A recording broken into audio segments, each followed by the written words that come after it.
ओडिया भाषा एवं साहित्यर समृद्धता को सक्रिय भावरे प्रोत्साहित एवं पालन करने को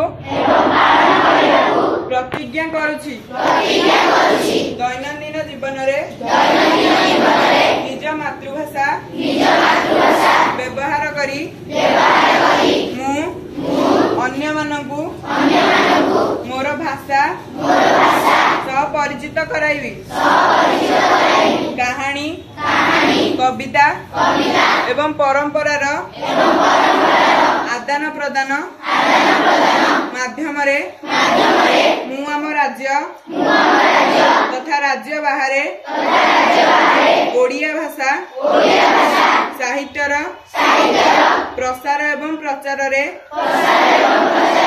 सहयोग करिबी।